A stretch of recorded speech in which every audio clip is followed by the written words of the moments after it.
Late August 1944, northern France. Inside a requisitioned stone farmhouse, a staff officer of a retreating German panzer division stands over a folding map table, 1 to 2 gallons for every single mile it travels. When grinding through muddy fields, maneuvering around craters, or idling in combat, that consumption easily doubles. Waiting hours for heavy artillery tractors to maneuver around tight corners and bomb craters. Returning ambulances, broken down vehicles, and streams of displaced civilians would clog the arteries. Under these normal battlefield conditions, a heavy convoy might average 10 or 15 miles an hour. At that creeping pace, a vehicle attempting a 600-mile round trip would take nearly a week to deliver a single payload. By the time it finally reached the front, the armored spearheads would have long since drained their fuel reserves and stalled exactly where the German maps predicted. The American planners realized that simply adding more vehicles to the road would not solve the supply crisis. It would only create the largest traffic jam in military history. The physical limitations of the trucks were not the primary breaking point. The limitation was the chaotic environment they were driving through. To make a fleet of trucks function like a high-speed freight train, they had to be treated like a train. They could not share the road with other units. They could not stop for local intersections. They could not yield to the normal friction of war. If the unarmored supply trucks were going to keep pace with a rapid armored breakout, the roads themselves had to be completely reinvented. The American armored columns broke out of the Normandy bridgehead weeks ago. The physical distance from their primary supply depots on the beaches, the solution was implemented in late August 1944. At rural intersections across northern France, American military police began hammering wooden signs to telegraph poles and stone walls. The signs displayed a simple, stark symbol, a solid red circle on a white background. This was not a standard route marker. It was a declaration of absolute priority over the local infrastructure. The Red Ball Express had begun. To prevent the catastrophic traffic jams that would normally choke a motorized army, American logisticians completely separated the supply chain from the rest of the war. They commandeered 2 parallel sets of French highways, stripping them of all other traffic. One route was designated exclusively for eastbound trucks, loaded with supplies heading toward the front. The parallel route was exclusively for westbound empty trucks returning to the coast. Infantry marches were banned from these roads. Slow-moving artillery tractors were turned away at intersections. Civilian carts were forced into the muddy ditches. If a high-ranking officer's staff car attempted to merge onto the route, military police had strict orders to stop it and force the commander to find another way around. The physical road network of France was transformed into a closed-loop, one-way industrial conveyor belt. The rules governing this system were rigid. Trucks moved in distinct convoys, required to maintain a mandatory speed of 25 miles per hour. To this new German defensive sector is now approaching 300 miles. The math is absolute. Even if the American tanks departed the coast completely full, drivers were ordered to keep a distance of 60 yards between bumpers to minimize the damage of an aerial strafing run. If a truck suffered a mechanical failure, the driver was not allowed to halt the column to attempt repairs. He steered the dead vehicle off the pavement, abandoned it for specialized trailing recovery crews, and the rest of the convoy kept rolling. The scale of this operation defied European military tradition. At its peak, nearly 6,000 trucks were trapped in this continuous loop. For the French civilians living in villages along the route, the physical reality was overwhelming. There was no pause. Day and night, the air vibrated with the deep rumble of heavy engines, the grinding of unsynchronized transmissions, and the thick smell of exhaust. At night, the danger multiplied. To avoid drawing the attention of German night fighters, the trucks drove in near total darkness, guided only by blackout lights. These were tiny slits of illumination that were virtually invisible from the air, but provided almost zero forward visibility for the driver. Exhausted men, the vast majority of them African-American quartermaster troops, who formed the backbone of the transportation corps, drove for 20 hours straight, fighting sleep, blinding dust, and mechanical friction to keep the line moving. Their engines should now be running on vapor. The Americans have reached the extreme limit of their operational tether. This relentless loop solved the massive geographical problem that the German High Command believed would stall the American advance. It bypassed the ruined railways and shoved over 12,000 tons of supply forward every single day. The macro-logistical barrier had been broken, but pushing a heavy cargo truck to the edge of the combat zone only answered half the equation. A 2.5-ton truck is a soft-skinned, highly flammable vehicle. It cannot drive directly onto a contested battlefield, park next to a Sherman tank, and slowly pump liquid through a rubber hose while German artillery shells tear up the earth. The Red Ball Express could deliver bulk fuel to the forward depots, but the final tactical transfer required a completely different mechanism. To understand how the advancing armor stayed fueled under fire without slowing down, we have to look at the vessel waiting at the end of the line.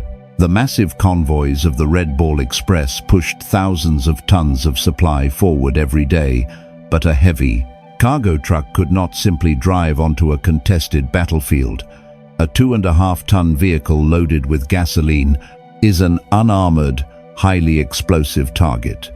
If it pulled up next to a Sherman tank to push a single mile further, the enemy must halt. They must pause to rebuild the shattered French railroad network. Pump liquid through a heavy rubber hose. A single mortar shell would vaporize both vehicles. To keep the armored columns moving, the bulk fuel delivered by the trucks had to be broken down into something small, durable, and highly mobile. The Allies had struggled with this exact problem earlier in the war. British forces in North Africa had relied on thin tin containers that leaked so badly they were nicknamed flimsies, losing massive percentages of their fuel to the sand. The standard American 55-gallon steel drum was incredibly heavy, required specialized pumps, and was nearly impossible for a single soldier to maneuver under fire. The ultimate solution, in a bitter irony for the defending German forces, was a direct copy of their own engineering. Years earlier, the German military had perfected the Wehrmacht canister. Recognizing the sheer brilliance of the design, the Americans reverse-engineered it, standardized it, and stamped it out by the millions. To the troops on the ground, it became universally known as the jerry can. This rectangular, 5-gallon steel vessel, they must push trains forward and slowly stockpile hundreds of thousands of tons of heavy supplies in secure, static depots directly behind the front lines, was a masterpiece of functional design. It featured 3 parallel handles stamped into the top. This meant one soldier could carry 2 full cans by the outer handles or easily hook 4 empty cans between his fingers. 2 soldiers could comfortably carry 1 heavy, full can between them without breaking stride. Its recessed, welded seam protected it from rupturing if dropped from a moving vehicle. An engineered air pocket at the top allowed the volatile fuel to expand in the summer heat and ensured the heavy can would float if accidentally dropped into a river crossing. Most importantly, the cam lever lid required no tools to open, had no threaded cap to lose in the mud, and poured smoothly, without splashing. The jerry can completely transformed tactical refueling. It decoupled gasoline from the vulnerable hose and the static pump. Fuel was no longer a bulk liquid tethered to a depot. It was a rugged, 40-pound modular block. At the forward distribution points, the transfer was chaotic but relentless. In the traditional, rigid doctrine of European warfare, this mandatory halt is known as the culmination point. Quartermaster troops, coated in white chalk dust from the French roads, quickly unloaded the heavy transport trucks. They tossed the steel cans directly into the beds of smaller jeeps, weapon carriers, and half-tracks. These light vehicles darted forward into the active combat zone. The Shermans did not pull back to a secure rear area to refuel. As the armored columns idled behind hedgerows or pushed down rural lanes, infantrymen and supply runners physically threw the cans onto the moving vehicles. Tank crews strapped them to the turrets, lashed them alongside sandbags, and stacked them across the hot engine decks. A single tank could carry dozens of extra gallons on its exterior armor. When the engine ran low, a single crewman could pop the hatch under the cover of armor, unlatch a can, and pour it directly into the fuel filler in seconds. The fuel traveled with the weapon. The umbilical cord to the rear was effectively severed. This was the complete mechanism the Red Ball Express provided. It is the inevitable moment when a rapid offensive starves itself of momentum. The German defensive strategy for the late summer is built entirely on this guaranteed pause, the high-speed strategic artery.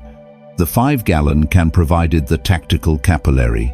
Together, they allowed the American spearheads to keep moving. But an improvised logistics network operating at this scale is not a frictionless machine. It is a desperate, violent exertion of human and mechanical endurance. The system was working, but the pressure inside the loop was building toward a critical threshold. Inside the cab of a GMC cargo truck rolling eastward in the dead of night, the reality of bypassing the operational pause was not a triumph of abstract planning. It was a physical ordeal. The floorboards vibrated with the intense heat of an overtaxed 6-cylinder engine. White dust, kicked up by the thousands of tires ahead, sifted through the canvas roof, coating the driver's face and burning his throat. His only visual reference in the pitch black was the faint, glowing red slit of the blackout taillight on the truck 60 yards ahead. The official doctrine mandated a steady, conservative 25 miles per hour to preserve the vehicles. But the armored spearheads screaming for fuel over the radios cared nothing for transport regulations. Under immense pressure to keep the supply loop moving, drivers actively sabotaged their own machines. They routinely removed the mechanical governors from the carburetors, forcing the heavily loaded cargo trucks up to 40 miles an hour. Elite anti-tank units and reformed panzer companies are deliberately positioned just beyond the calculated American fuel limit. This unauthorized speed violated the calculated limits of the engines. The mechanical cost was immediate and brutal. Fan belts snapped under the strain, overheated transmissions seized, leaf springs, pounded by potholed roads and overloaded cargo beds, cracked and collapsed. When a truck failed, the strict rules of the one-way highway took over. The driver steered his dying vehicle onto the muddy shoulder and shut it off. The convoy behind him did not slow down to help. Within weeks, the designated routes across France were lined, with a continuous graveyard of broken 2.5-ton trucks sacrificed to maintain the flow of gasoline. The human friction was even higher. The quartermaster units, composed overwhelmingly of African-American troops, were operating in a state of permanent, crushing exhaustion. The mathematical model that allowed the American army to bypass the culmination point relied on the assumption that drivers could run 20-hour shifts, sleep briefly in the cabs of their trucks, while mechanics loaded them, and immediately drive again. They ate cold field rations with one hand while grinding heavy, unsynchronized gears with the other. Men began to hallucinate from sleep deprivation in the dark. Trucks drifted off the road as drivers simply passed out at the wheel, their heavy vehicles rolling into ditches or colliding with the trees lining the narrow French routes. The culmination point of an army had not been magically erased. They are waiting for the days, perhaps weeks, it will take the enemy to accumulate the millions of gallons of gasoline required to fight again by the Red Ball Express. It had simply been transferred. The operational exhaustion that should have stalled the Sherman tanks was instead absorbed by the bodies of the transport drivers and the failing engine blocks of the supply trucks. The system was fraying at the edges. Tires were worn down to the bare canvas cords. Repair depots were frantically cannibalizing wrecked vehicles to keep the remaining fleet moving. But despite the horrific wear and tear, the motorized artery refused to clot. The fuel continued to reach the forward transfer points, packed into millions of 5-gallon steel cans. The Americans were bleeding logistical strength across 300 miles of highway, paying an astronomical price for every mile they advanced without a functioning rail network. But to the German forces waiting in the east, the frayed edges of this supply line were completely invisible. All they saw was the result at the tip of the spear. To understand why this ragged, desperate logistical push was worth the devastating cost, we must look at what happened to the German defensive timetable when the continuous flow of fuel actually struck their lines.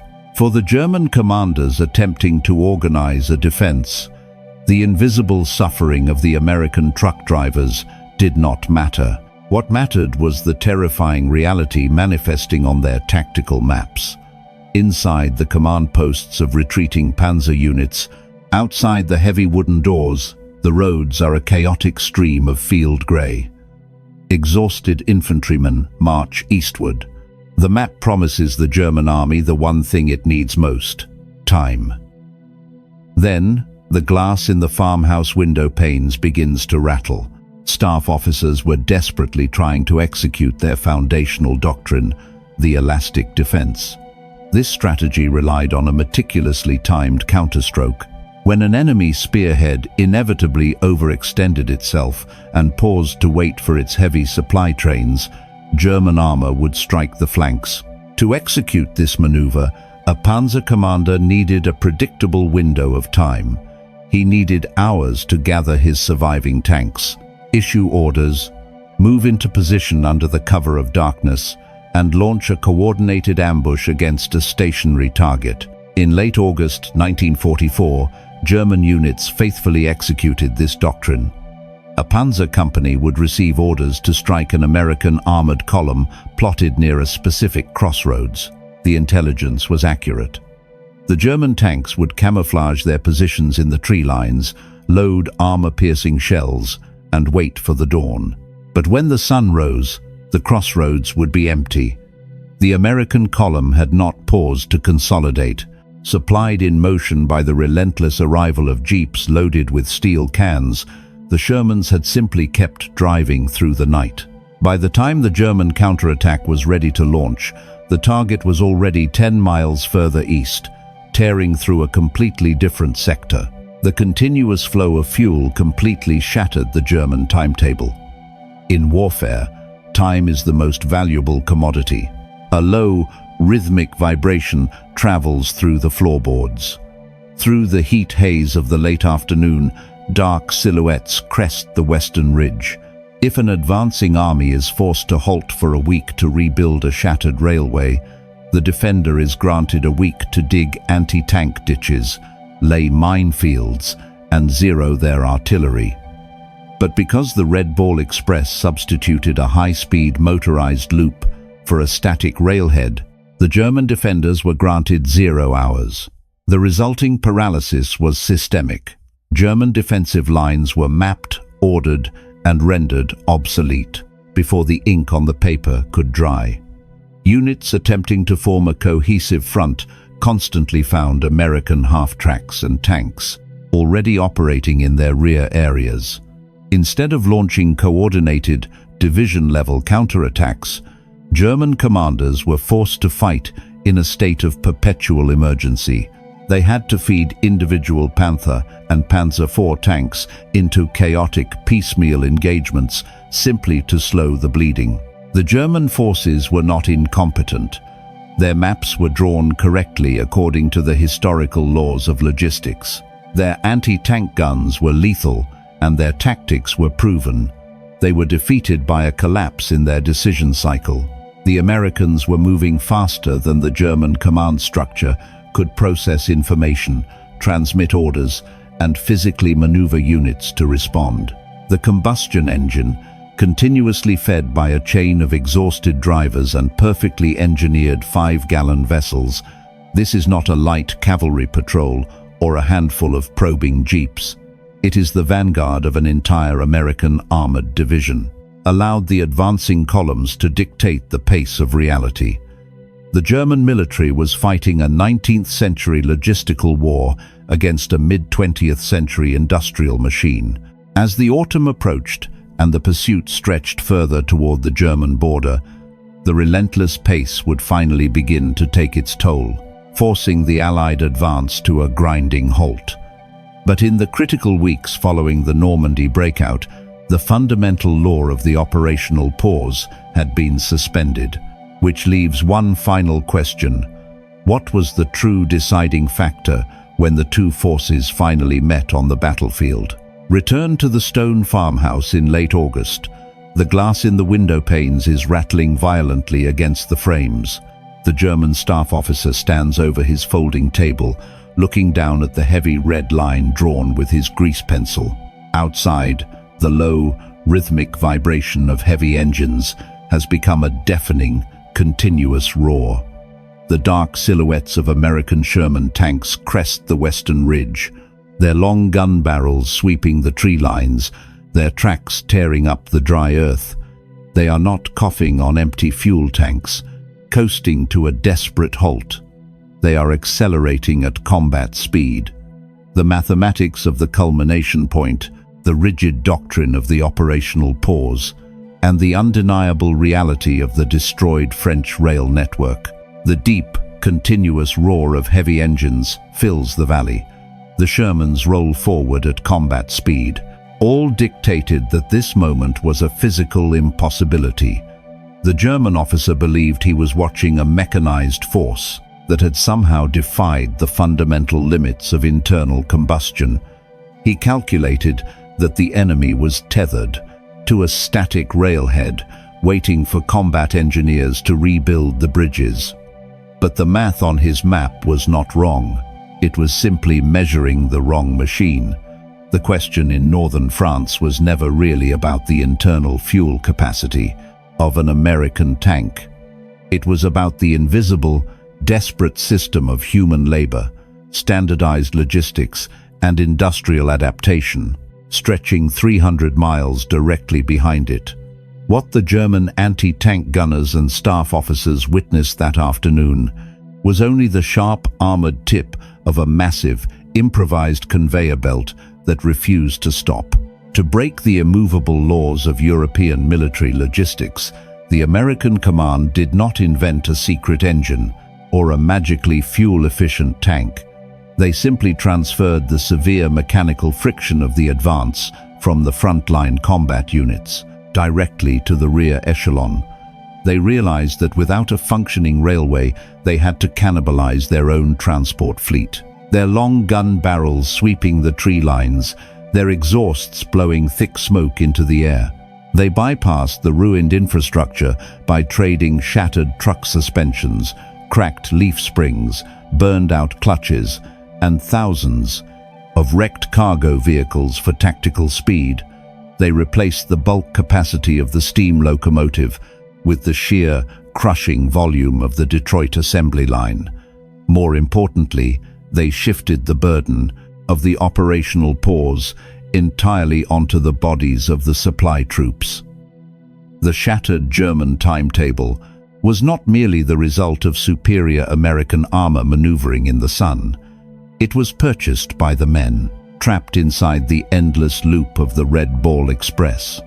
It was bought by African-American truck drivers who formed the backbone of the transportation corps, fighting sleep deprivation and hallucinations in the pitch black, gripping the steering wheels of overloaded trucks for 20 hours at a time, guided only by tiny slits of red light. It was secured by mechanics covered in grease, cannibalizing broken axles in the mud, working blindly to keep the motorized artery from clotting. It was finalized by the unnamed supply runners who physically carried the lifeblood of an armored division by hand, throwing perfectly engineered. They are not coughing on empty tanks. They are accelerating. The German officer looks from his meticulously marked map to the horizon, 40-pound steel rectangles onto the hot engine decks of moving vehicles. Inside the farmhouse, the German officer drops his brass dividers onto the wooden table. The defensive line he meticulously plotted is useless. The elastic defense has snapped before it could even stretch. He is forced to order another immediate, chaotic retreat, falling further back toward the border, chased by an enemy that refuses to obey the rules of war. The heavy combat tanks rolling past his abandoned command post will forever take the historical credit for the late summer breakout. But the true mechanism of the victory remains invisible to him, buried in the immense logistical tale, stretching back to the Normandy beaches.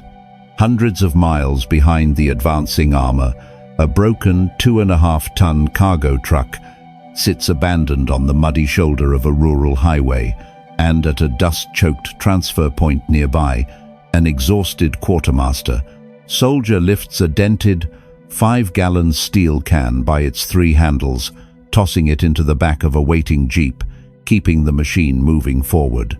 The red line he drew was based on a century of established military logistics. An army sustains its momentum through reliable supply lines and heavy supply demands intact railroads. Yet the rail lines across France remain a ruined wasteland of twisted steel and collapsed bridges, systematically destroyed by Allied bombers. By every known metric of operational planning, the tanks advancing toward his position should be immobilized steel bunkers, stranded miles behind the front. To understand how an entire mechanized force managed to bypass a universal barrier, dragging whatever heavy weapons they can hitch to horse-drawn carts and sputtering half-tracks. But inside the command post, the mood is quiet, of warfare. We first need to examine why the defending commanders believed their mathematical calculation was flawless. The German belief in a mandatory operational pause was not born of arrogance.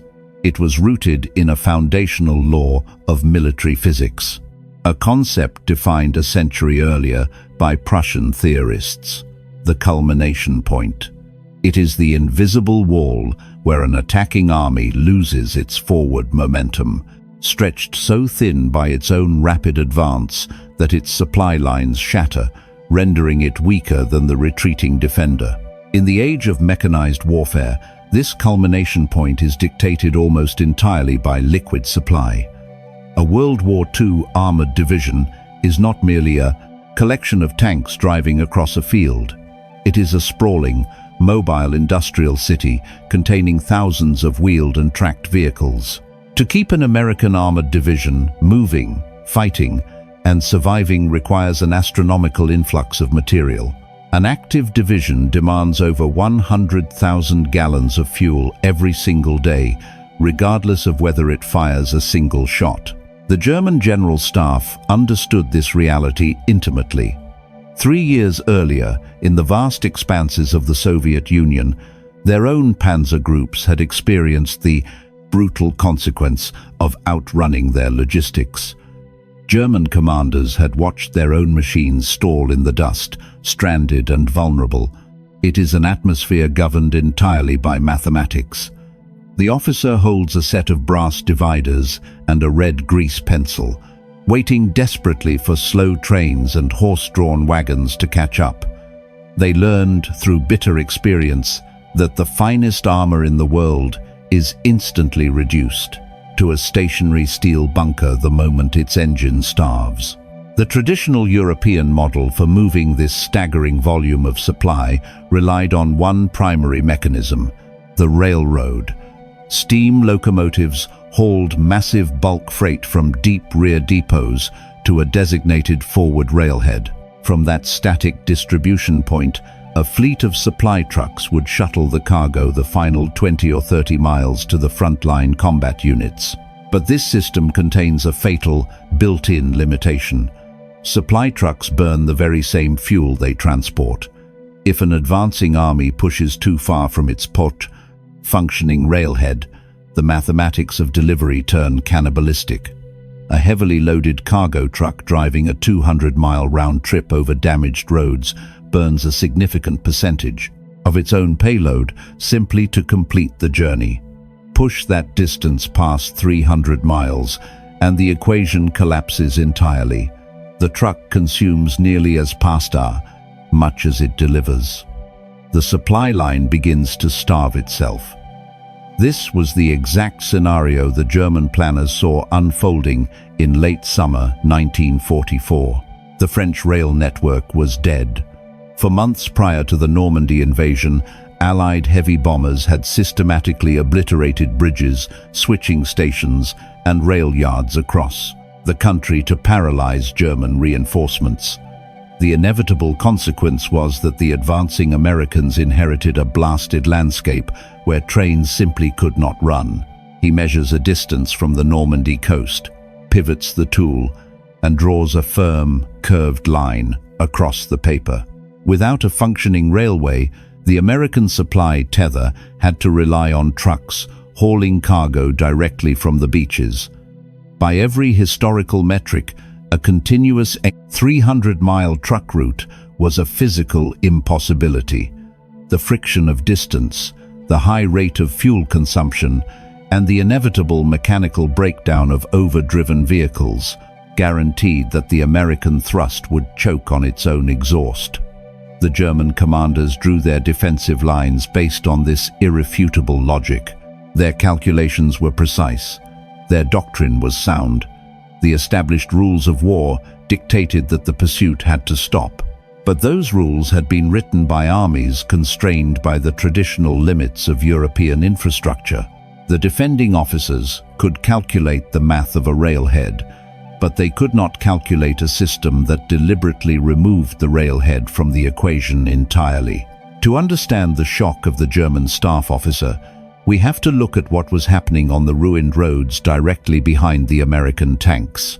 Look down at the landscape of northern France in the late summer of 1944, and the scale of the logistical nightmare becomes visible. The major rail hubs are graveyards of iron and ash. Steam locomotives lie paralyzed on their sides like dead leviathans. Tracks are twisted vertically into the air, snapped by heavy aerial bombs. The switching yards are vast fields of overlapping craters filled with stagnant rainwater and debris.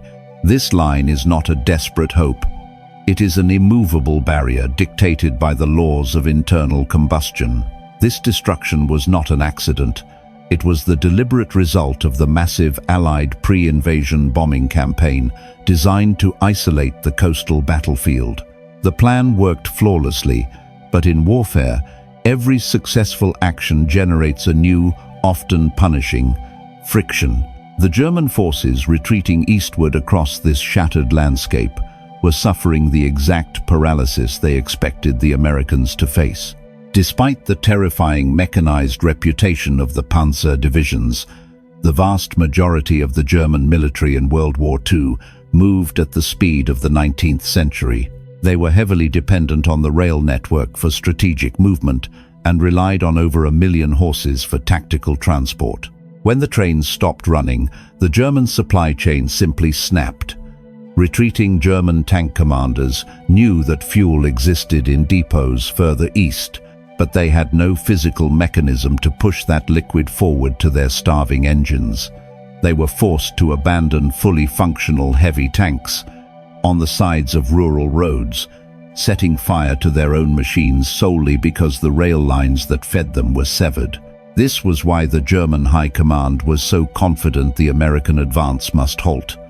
They were projecting their own logistical reality onto the enemy. But the American crisis was fundamentally different. The fuel existed, and it was already on the continent.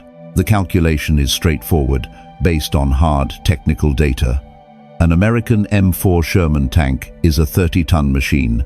By the end of August, the artificial harbors and secured beaches of Normandy were receiving an astonishing influx of material. Mountains of artillery shells, towering pyramids of combat rations, and millions of gallons of high-octane gasoline were piling up on the sand.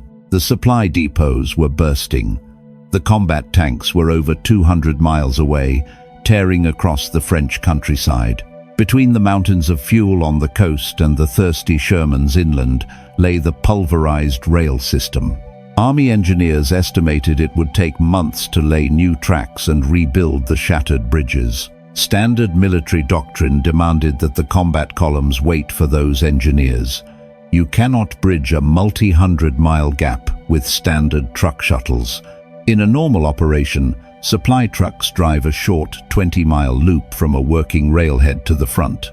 They share the road with marching infantry, slow-moving artillery tractors, displaced civilians, and medical convoys. They stop at intersections. They wait for traffic to clear. If an army tried to stretch that standard, stop-and-go shuttle system all the way back to the Normandy beaches, the roads would instantly choke. The friction of traffic would consume the army before it could fight. The German defensive calculations assumed the Americans would look at the severed rails. Powered by a massive radial aircraft engine or a heavy V8, it drinks high-octane gasoline at an astonishing rate. Survey the congested medieval road network of rural France and accept the mathematical limits of the battlefield. But the American military apparatus did not view the destroyed infrastructure as an immovable barrier. They viewed it as an industrial problem. If the steam engines could not run, the Americans would have to strip the roads of their normal traffic and create a system that treated unarmored cargo trucks not as local delivery vehicles, but as a continuous, high-speed motorized artery. The answer to the severed European rail line was born on the assembly lines of Detroit. While German logistics still relied heavily on the muscle of draft horses and the iron strictures of the railway, the American military was fundamentally different. It was an army built entirely around the internal combustion engine. At the center of this mechanical ecosystem was not the heavy tank or the fighter plane, but a seemingly ordinary vehicle, the GMC CCKW, universally known as the 2.5-ton truck. Rugged, sitting high on a 6-wheel drive chassis, and capable of carrying far more than its official weight rating.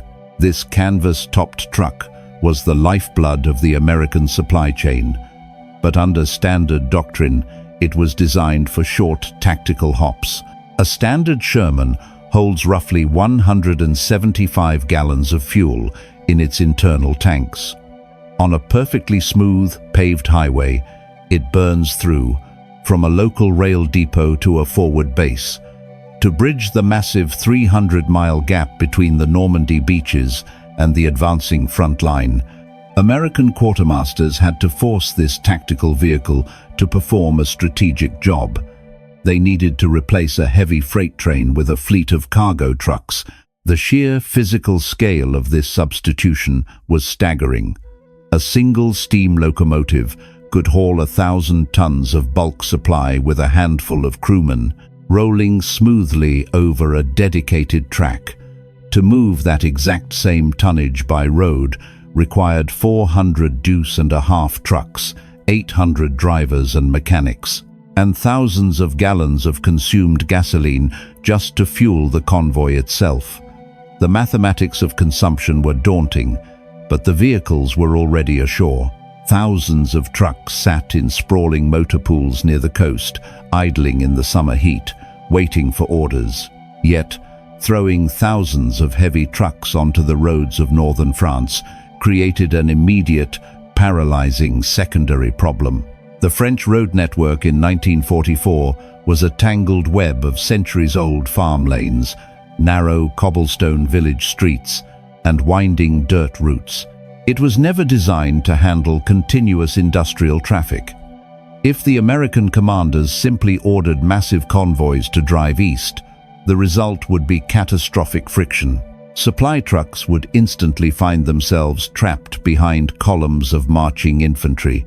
They would stall at ruined intersections.